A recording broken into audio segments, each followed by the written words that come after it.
مع رسول الله صلى الله عليه وسلم في سفر وأنه ذهب لحاجة له وأن المغيرة جعل يصب الماء عليه وهو يتوضأ فغسل وجهه ويديه ومسح برأسه ومسح على الخفين. باب قراءة القرآن بعد الحدث وغيره. وقال منصور حدث کے بعد بے وضو قرآن پڑھنے کا بیان اور قرآن کے علاوہ دوسری چیزوں کو پڑھنے کا بیان. یہ جو لفظ وغیرہ ہی ہے نا، اس میں جو وہ ضمیر ہے اس کا مرجع کہاں ہے؟ قراءت قرآن. یعنی بے وضو قرآن بھی پڑھ سکتے ہیں اور قرآن کے علاوہ جو اور دعائیں اور اذکار ہیں وہ بھی پڑھ سکتے ہیں. اور بعض لوگوں نے وہ ضمیر کا مرجع لیا ہے حدث، کہ حدث کے بعد اور حدث کے علاوہ دوسری چیزوں کے بعد قرآن پڑھ سکتے ہیں. تو حدث کے علاوہ کیا چیز ہے؟ جنابت. اگر اس وہ ضمیر کو ہم لوٹا دیں حدث کی طرف تو اب باب کا مقصد یہ ہوگا کہ حالت جنابت کے لیے قرآن پڑھنا درست اور صحیح ہے. یہ مسئلہ اختلافی ہے. جنابت کی حالت میں قرآن پڑھ سکتے ہیں یا نہیں پڑھ سکتے. حضرت امام بخاری رحمۃ اللہ علیہ نے اس مسئلے کو کتاب الحیض کے اندر چھیڑا ہے. تقرأ الحائض القرآن، کیا حائضہ قرآن پڑھ سکتی ہے؟ اور حائضہ اور جنوبی کا ایک ہی حال ہے، لہٰذا وہ بھی اس میں شامل ہو گئے. لیکن بہرحال بعض لوگوں کا یہ خیال ہے کہ یہاں بھی اس طرف اشارہ ہے. لیکن صحیح بات یہ ہے کہ یہاں غیرہ کے اندر وہ ضمیر کا مرجع قرآن ہے کہ حدث کے بعد قرآن اور قرآن کے علاوہ دوسرے اذکار اور دعاؤں کو پڑھنا. یہ مسئلہ متفق علیہ. سب کے نزدیک قرآن پاک بے وضو پڑھنا جائز ہے، اور جب قرآن پڑھنا جائز ہے تو دوسری دعائیں اور دوسرے اذکار وہ بدرجے والا پڑھ سکتے ہیں. اس میں کیا دقت کی بات ہے؟ بے وضو قرآن پڑھنے کے جو دلائل ہیں ان کو امام بخاری رحمۃ اللہ علیہ نے یہاں جمع. دیکھو دو مسئلے اچھی طرح سمجھ لو.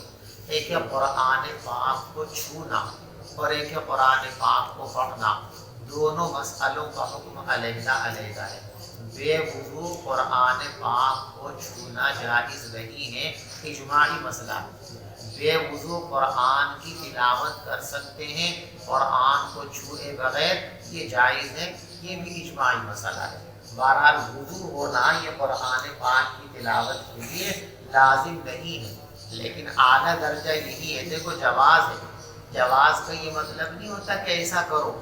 جواز کا مطلب ہے کرنا چاہو تو کر سکتے ہو. تو قرآن بے وضو پڑھ سکتے ہیں اس کا مطلب یہ نہیں کہ بے وضو پڑھنے کی عادت بنا لو.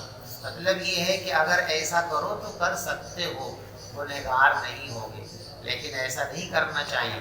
قرآن کے ادب کا اور اس کے انوار سے مستفید ہونے کا طریقہ یہی ہے کہ قرآن کو باوضو پڑھنا چاہیے، بے وضو نہیں پڑھنا چاہیے. لیکن کسی نے اگر پڑھ لیا تو وہ گنہگار نہیں ہوگا، جائز ہے.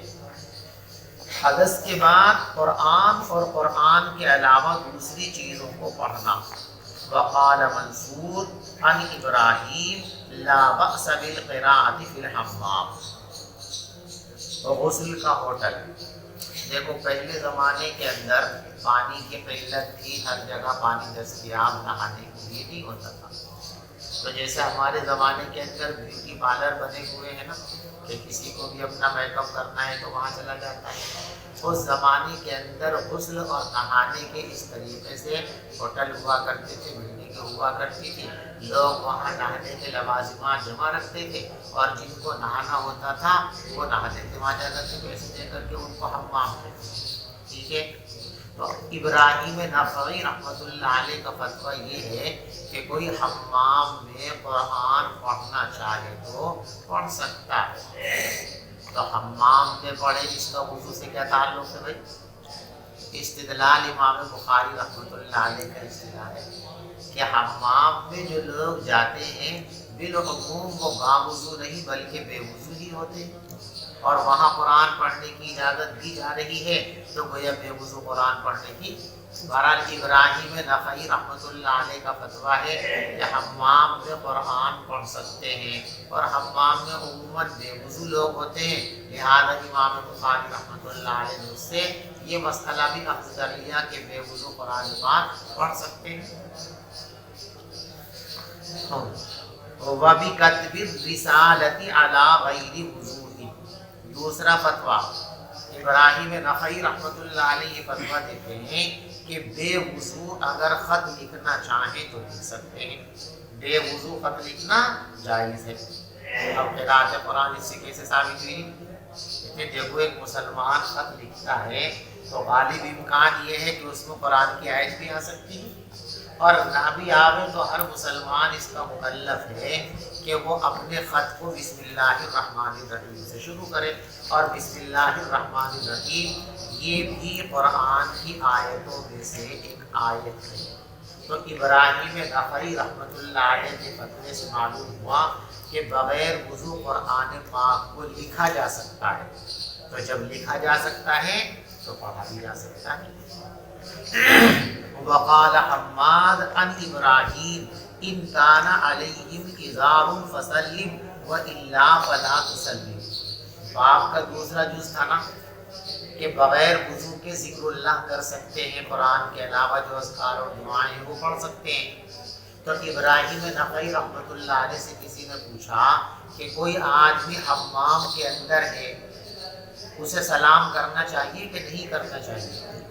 تو کیا جواب دیا کہ اگر انہوں نے لنگی پہنی ہوئی ہے، یعنی شرمگاہ ڈھکی ہوئی ہے، بدن کے جن حصوں کو ڈھکنا فرض ہے وہ سب ڈھکے ہوئے ہیں، تو آپ ان کو سلام کر سکتے ہیں۔ اور اگر وہ حصے کھلے ہوئے ہیں، لنگی پہنے ہوئے انڈر ویئر کے اندر ہے، نیکر کے اندر ہے، تو ایسی صورت کے اندر ان کو سلام نہیں کرنا چاہیے۔ تو جو وہاں حمام میں لنگی اتارے کپڑے اتارے بیٹھا وہ باوضو ہوگا کہ بے وضو ہوگا؟ بے وضو ہوگا، اور اس کو سلام کرنے کی اجازت دے رہے، اور سلام اللہ کا نام ہے تو سلام بھی ذکر اللہ ہے نا، لہذا معلوم ہوا کہ بغیر وضو کے ذکر اللہ کر سکتے ہیں، لیکن سکتے ہیں پسندیدہ نہیں، پسندیدہ ہی ہے کہ کوشش یہ کی جائے کہ اللہ کا ذکر جو ہے وہ پاکی اور طہارت کے ساتھ کیا جائے، باوضو ہو کر کیا جائے۔ چلیے حدثنا اسماعیل قال دیکھو حدثني جو روایت یہ آ رہی ہے، یہ روایت آگے بھی کئی بار آئے گی اور پیچھے بھی یہ روایت آ چکی ہے، بس اس سے جو استدلال ہے اس کو سمجھ لیجیے پھر روایت پڑھتے چلیں۔ اس روایت بھی یہ آ رہا ہے کہ حضور پاک صلی اللہ علیہ وسلم تہجد کی نماز کے لیے اٹھے تو پہلے نیند کو دور کرنے کے لیے دونوں ہاتھوں سے ایسے آنکھوں کو ملا، اس کے بعد آپ اٹھے اور آپ نے سورہ آل عمران کا جو آخری رکوع ہے، ان فی خلق السماوات والارض واختلاف اللیل والنہار لآیات لأولی الالباب الذین یذکرون اللہ قیاما وقعودا وعلی جنوبہم الی آخر، یہ آیت تلاوت فرمائے، اور اس کے بعد آپ مشکیزے کے پاس گئے اور جا کر کے وضو کیے۔ اب دیکھیے وضو کرنے سے پہلے آپ نے قرآن پاک کی تلاوت کی، لہذا معلوم ہو گیا کہ قرآن پاک کی تلاوت اور قرأت بغیر وضو کے کی جا سکتی ہے، جائز ہے۔ سمجھ گئے بھائی؟ پڑھو جلدی سے۔ حدثنا اسماعیل قال حدثني مالك عن جب مخزمة بن روایت شروع کرو نہیں تو یہاں لکھا ہوا تو نہیں ہے لیکن پڑھنا ہے۔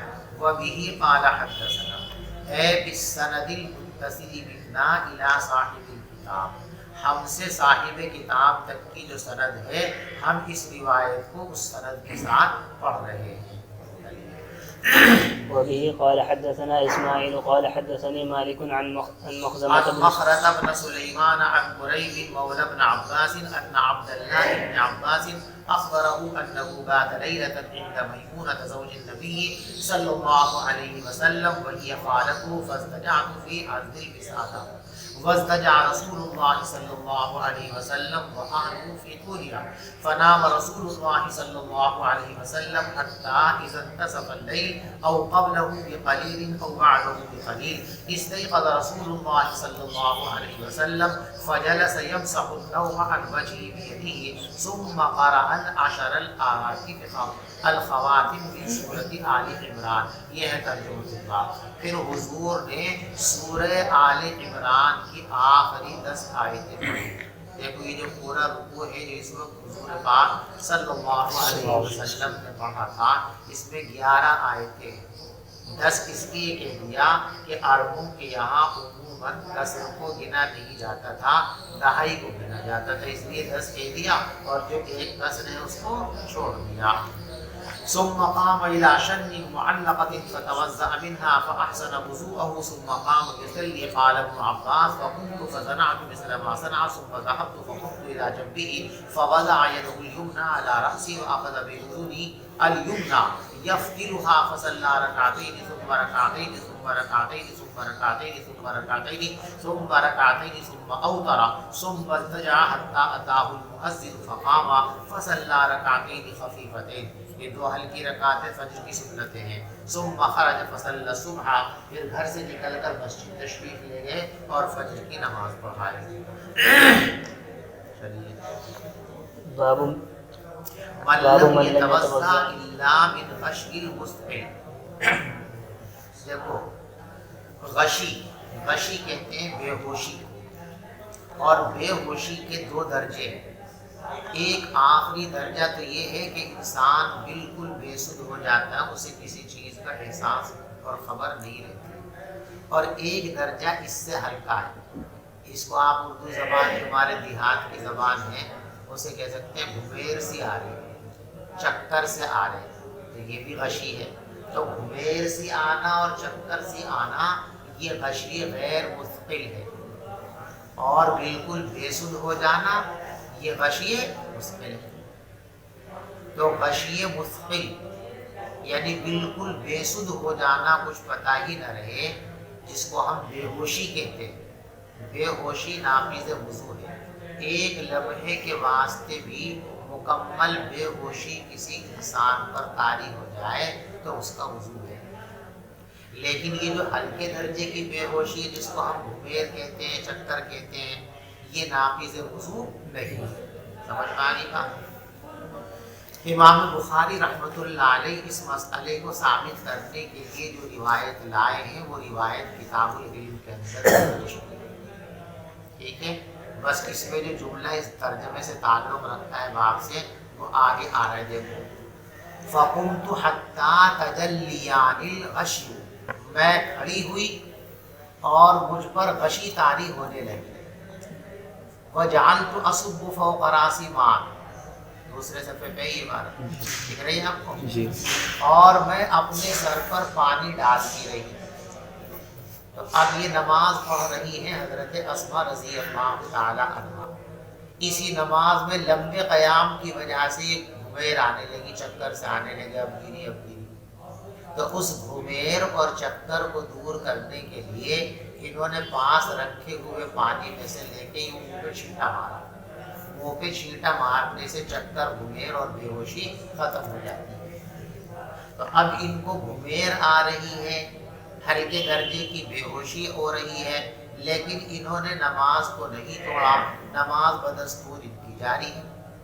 اس سے معلوم ہوا کہ گھمیر سے, چکروں سے اور ہلکی بے ہوشی سے وضو نہیں ٹوٹتا ہے. سمجھ میں آ گئی بات. روایت کتاب العلم کے اندر گزر چکی ہے, برکتاً آپ اس کو پڑھ لیجیے. میں پڑھ دیتا ہوں. وبه قال حدثنا اسماعیل قال حدثني مالك عن هشام بن عروة عن امرأته فاطمة عن جدتها اسماء بنت ابي بكر انها قالت اتيت عائشة زوج النبي صلى الله عليه وسلم حين خسفت الشمس فإذا الناس قيام يصلون فإذا هي قائمة تصلي فقلت ما للناس, میں نے حضرت عائشہ کو کیا ہو گیا, فأشارت بيدها نحو السماء فقالت سبحان الله فقلت آية فأشارت النعم فقمت حتى تجلاني الغشي وجعلت أصب فوق رأس مان فلما انصرف رسول الله صلى الله عليه وسلم حمد الله وأثنى عليه ثم قال ما من شيء كنت لم أره إلا قد رأيته في مقامي هذا حتى الجنة والنار ولقد أوحي إلي أنكم تفتنون في القبور مثلا أو قريبا من فتنة الدجال لا ادری ای ذالک قالت اسماء. دیکھو یہ جملہ بھی گزر چکا تشریح بھی، لیکن پھر دوبارہ یہ جملہ ذرا ایسا ہے نا تو اس کو پھر سمجھ لو. دو لفظ آئے انکم تفتنون فی القبور مثل او قریبا من فتنة الدجال. جیسے فتنہ دجال نہایت سخت ہے، نہایت خطرناک ہے، اللہ ہم سب کی حفاظت فرمائے اس فتنے سے. فرمایا کہ قبر کا فتنہ بھی اسی طریقے سے بڑا خطرناک فتنہ ہے، اللہ ہماری حفاظت فرمائے، اس منزل کو ہم سب کے لیے آسان فرمائے. تو یہ دو لفظ ہیں، مثلا فتنۃ الدجال قریبا من فتنۃ الدجال. یعنی حضرت اسماء نے اس وقت جو جملہ بیان فرمایا تھا وہ یوں تھا انکم تفتنون فی القبور مثل فتنۃ الدجال، یا پھر یوں تھا انکم تفتنون فی القبور قریبا من فتنۃ الدجال. تو مثل فتنۃ الدجال تھا یا قریبا من فتنۃ الدجال. حضرت اسماء کے شاگرد یہ کہتے ہیں لا ادری ای ذالک قالت اسماء، ان دونوں میں سے کوئی جملہ کہا تھا، لیکن یقین سے میں کوئی جملہ متعین نہیں کر سکتا کہ یہ کہا تھا کہ یہ بھی ہو سکتا ہے اور یہ بھی ہو سکتا ہے. یوتا احدکم فیقال له ما علمک بهذا الرجل فاما المؤمن ام الموقن لا ادری ای ذالک. یہاں بھی حضرت اسماء کے شاگرد کہتے ہیں کہ مجھے صحیح یاد نہیں پڑ رہا مومن کہا تھا یا موقن کہا تھا، موقن یا مومن مجھے نہیں معلوم کہ اسماء نے کیا کہا تھا. فیقول هو محمد رسول اللہ جاءنا بالبینات والهدى فعجبنا وآمنا واتبعنا فیقال لهم صالحا فقد علمنا ان كنت لمؤمنا واما المنافق او المرتاب. مومن کا حال بیان کیا کہ مومن کے ساتھ تو قبر میں یہ معاملہ ہوگا، اور منافق کو جو قبر کے اندر رکھا جائے گا تو اس کے ساتھ یہ معاملہ ہوگا جو آ جائے. تو آپ نے منافق فرمایا تھا یا مرتاب فرمایا تھا؟ حضرت اسماء نے منافق کا حال بیان کرتے ہوئے لفظ منافق کہا تھا، یہ لفظ مرتاب کہا تھا، مجھے صحیح یاد نہیں ہے. لا ادری ای ذالک قالت اسماء فیقول لا ادری سمعت الناس یقولون شیئا فقلت. باب مسح الرأس كله لقوله تعالى وامسحوا برؤوسكم. وقال ابن المسيب المرأة بمنزلة الرجل يمسح على رأسها. وسئل مالك. دیکھیے قرآن میں کہا گیا وامسحوا برؤوسکم. فرائض وضو میں ایک فرض ہے سر کے اوپر مسح کرنا. تو یہ فرض کی ادائیگی پورے سر پر مسح کرنے سے ہوتی ہے یا سر کے کسی مخصوص حصے پر کر لیا جائے مسح تب بھی وضو مکمل ہو جائے گا، فرضیت ادا ہو جائے گی؟ یہ مسئلہ اختلافی ہے. حضرت امام مالک رحمۃ اللہ علیہ کی رائے یہ ہے کہ پورے کے پورے سر پر مسح کرنا ضروری ہے، پورے سر پر مسح کرنا ضروری ہے. اگر آپ نے مکمل سر پر مسح کیا تو وضو ہوگا، اور کوئی حصہ سر کا اگر باقی رہ گیا مسح کرنے سے تو آپ کا وضو نہیں ہوا. اور یہی رائے حضرت امام بخاری رحمۃ اللہ علیہ کی ہے کہ فرض یہ ہے کہ پورے سر کا مسح کیے جائے، اگر کچھ بھی حصہ رہ گیا تو مسح مکمل نہیں ہوا، اور مسح مکمل نہیں ہوا تو وضو مکمل نہیں ہوا. بات سمجھ میں آ گئی؟ ائمہ ثلاثہ امام مالک کے علاوہ جو تینوں امام ہیں، حضرت امام اعظم ابو حنیفہ رحمۃ اللہ علیہ، امام احمد ابن حنبل رحمۃ اللہ علیہ، امام شافعی رحمۃ اللہ علیہ، ان تینوں بزرگوں کے نزدیک پورے سر کا مسح ضروری نہیں ہے، بلکہ بعض سر کا مسح، سر کے ایک حصے کا مسح کر لیا جائے تو بھی کافی ہے. اب یہ بعض سر کتنا ہے؟ سر کا پورا حصہ نہیں چاہیے، تھوڑا کتنا، یعنی کم سے کم کتنا مسح کرنے سے مسح ہو سکتا ہے. حضرت امام اعظم ابو حنیفہ رحمۃ اللہ علیہ یہاں مسلک یہ ہے کہ ربع راس، سر کا چوتھائی حصہ، اس لیے کہ روایت میں ہے کہ حضور پاک صلی اللہ علیہ وسلم نے پیشانی پر مسح فرمایا. اور پیشانی سے مراد پیشانی نہیں ہے بلکہ پیشانی سے متصل جو سر کا یہ اگلا حصہ ہے، اس اگلے حصے کو پیشانی سے تعبیر کیا گیا۔ اس پیشانی کی چوڑائی کو آپ ناپیں تو یہ سر کا چوتھائی حصہ بیٹھتا ہے۔ تو ہمارے نزدیک کم سے کم کتنا مسح کرنا ضروری ہے؟ چوتھائی سر کا مسح کرنا ضروری ہے۔ اس سے کم مسح کریں گے تو وضو نہیں ہوگا، اتنا ہو گیا تو وضو مکمل ہو گیا۔ سمجھ میں آنے بات؟ حضرت امام شافعی رحمۃ اللہ علیہ اس سلسلے میں سب سے زیادہ سہولت پر ہے۔ ان کے یہاں 3 قول ہیں۔ 3 بالوں پر مسح ہو گیا، مسح ہو گیا۔ 1 بال پر مسح ہو گیا، مسح ہو گیا۔ 1 بال کے بھی کچھ حصے کو، سر پہ بال ہیں ان میں سے 1 بال کا ذرا سا حصہ اوپر سے چھوٹ گیا، ہو گیا یہ ان ائمہ کا اختلاف جو ہے یہ بات اوپر ہے۔ امام بخاری رحمۃ اللہ علیہ اور امام مالک رحمۃ اللہ علیہ فرماتے ہیں وَامْسَحُوا بِرُؤُوسِكُمْ کے اندر با زائدہ ہے۔ کیا ہے؟ با زائدہ ہے۔ جب یہ با زائدہ ہے تو اب اس سے پورا سر مراد لیں گے۔ المطلق اذا اطلق یراد به الفرد الکامل، جب کسی چیز کو مطلق بولا جائے تو مکمل فرد مراد لیا جاتا ہے۔ تو جب قرآن نے اب با کو زائدہ ہٹا دیا تو کیا ہوا؟ وَامْسَحُوا رُؤُوسَكُمْ، اپنے سروں کا مسح کرو، تو مطلق سر بولا، اور جب مطلق بولا جاتا ہے تو فرد کامل مراد لیا جاتا ہے، لہذا پورے سر کا مسح کرنا ضروری ہے۔ ائمہ ثلاثہ امام اعظم ابو حنیفہ رحمۃ اللہ علیہ، امام احمد بن حنبل رحمۃ اللہ علیہ، امام شافعی رحمۃ اللہ علیہ، یہ حضرات فرماتے ہیں کہ با تبعیضیہ ہے۔ با کیسا ہے؟ تبعیضیہ۔ تو وَامْسَحُوا بِرُؤُوسِكُمْ کا مطلب یہ ہے سر کے کچھ حصے کا مسح کر لیا کرو، اور جب قرآن کچھ کہتا ہے با تبعیضیہ کے ذریعے اس کا مطلب یہ ہے کہ پورے سر کا مسح کرنا ضروری نہیں ہے۔ بات سمجھ میں آ رہی؟ امام مالک رحمۃ اللہ علیہ اور اسی طریقے سے امام بخاری رحمۃ اللہ علیہ یہاں با کو زائد مانتے ہیں قیاس کے ذریعے۔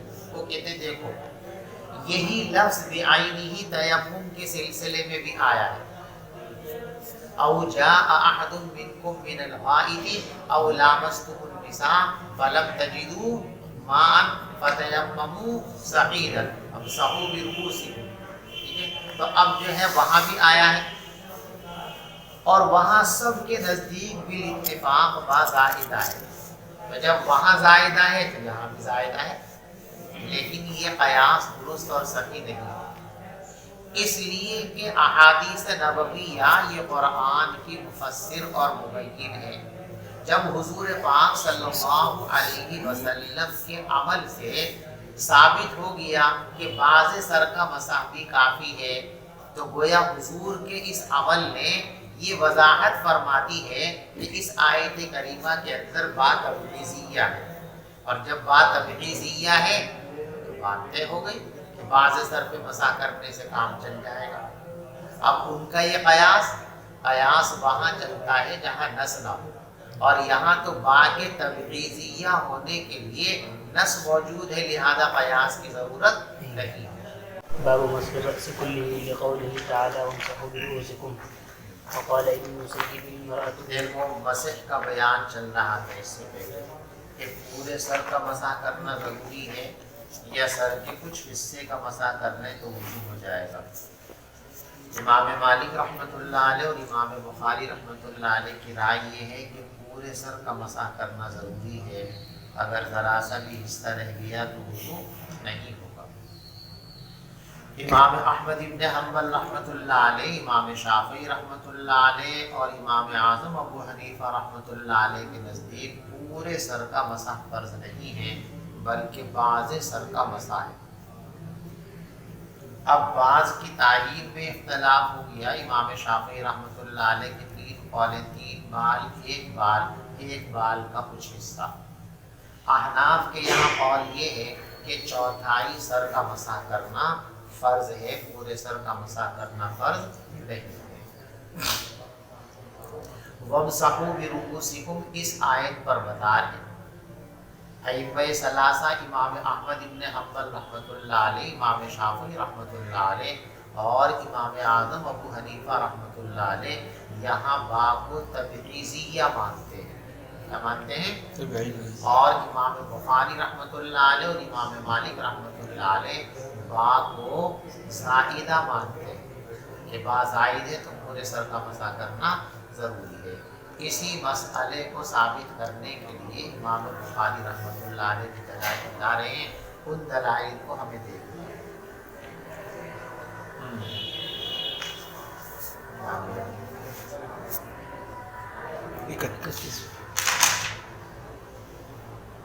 باب مسح الراس کلیہ، پورے سر کا مسح کرنا ضروری ہے.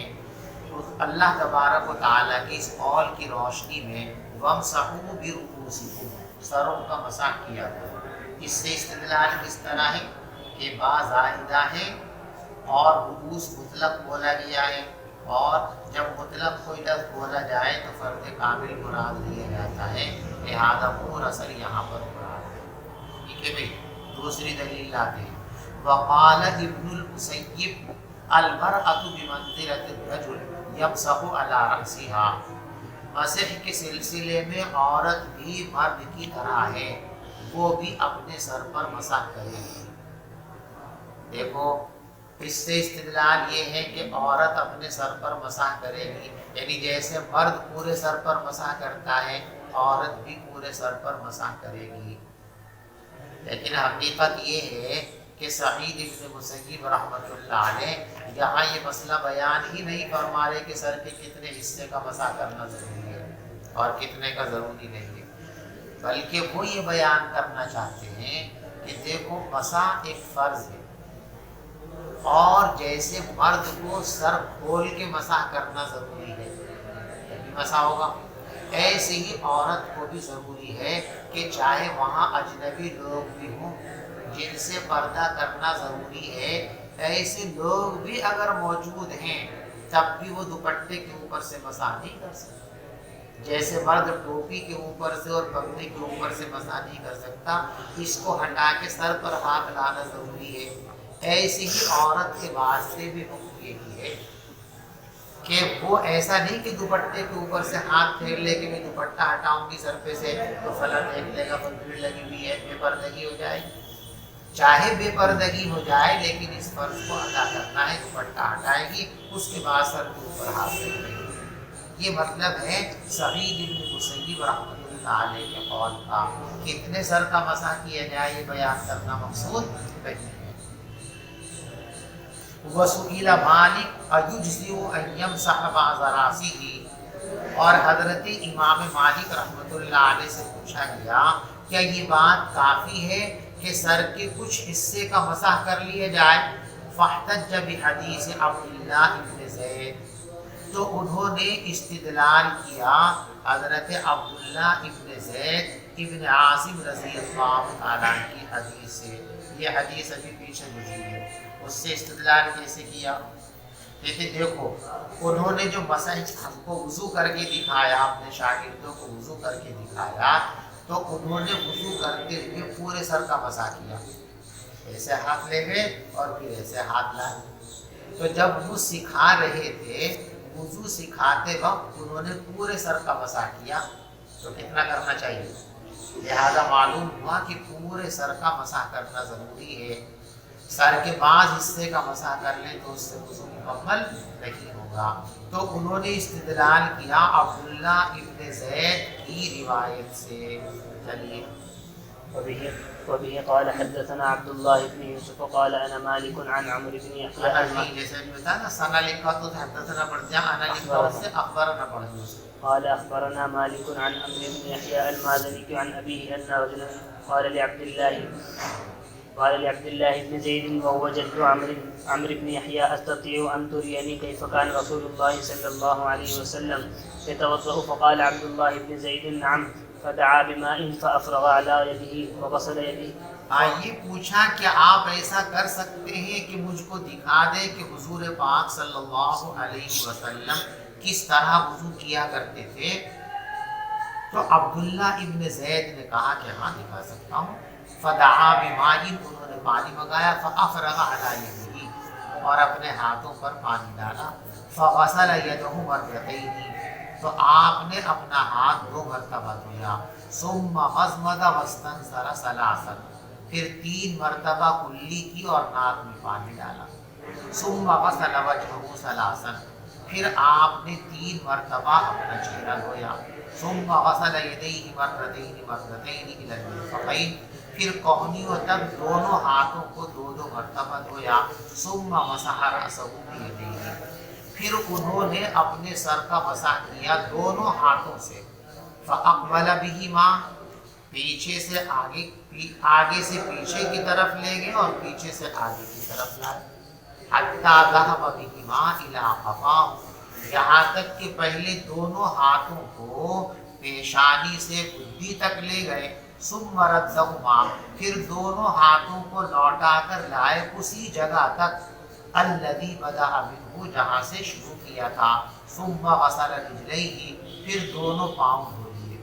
امام مالک نے یہ جب کسی نے پوچھا کہ کچھ سر کا مسح کرنے چلے گا کام، تو یہ روایت پڑھ کے سنائی، استدلال کہ دیکھو اس روایت کے اندر لفظ سر کہا، باز سر، انہوں نے وضو سکھا رہے تو پورے سر کا مسح کر کے دکھایا، لہذا معلوم ہوا کہ پورے سر کا مسح کرنا ضروری ہے۔ دیکھو مسح کے سلسلے میں یا اور بھی مسائل کے سلسلے میں جو فقہی اختلافات ہیں اور ان پر سبق میں بحثیں ہوتی ہیں اور اپنے مسلک کی ترجیح کے لیے دلائل بیان کیے جاتے ہیں، دوسرے مسلک کے دلائل میں تعویل کی جاتی ہے یا ان کا ابطال کیا جاتا ہے، تو ہمارے استاد محترم حضرت مولانا مفتی سعید احمد صاحب پالنپوری نے بخاری کی شرح میں اس طرف توجہ دلائی کہ ان اختلافی مسائل کو پڑھتے پڑھتے ہم لوگ غلط فہمی کا شکار ہو جاتے ہیں، یعنی عام ذہن بس یہ بن جاتا ہے کہ چوتھائی سر کا مسح ہے تو چوتھائی کا کرو، پورے سر کا مسح عموماً طلبہ نہیں کرتے، یہ بہت گھاٹے کی بات ہے۔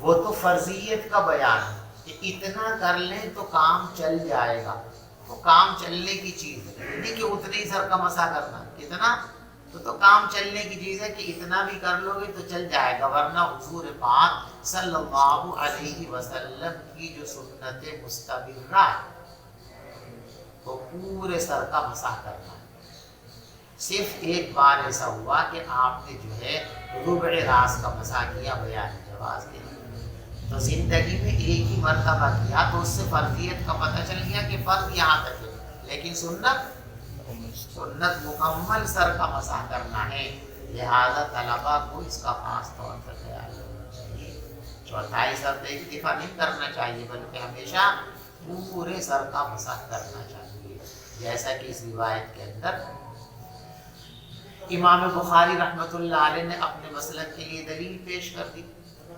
جمہور کا جو مسلک ہے کہ باز راس پر مسح کرنا کافی ہے، خاص طور سے حنفیہ کا مسلک، ان کے لیے وہ مشہور روایت ہے کہ حضور پاک صلی اللہ علیہ وسلم نے مسح فرمایا وضو میں پیشانی پر، یعنی جتنی پیشانی ہے اتنے حصے پر آپ نے یہاں مسح فرمایا۔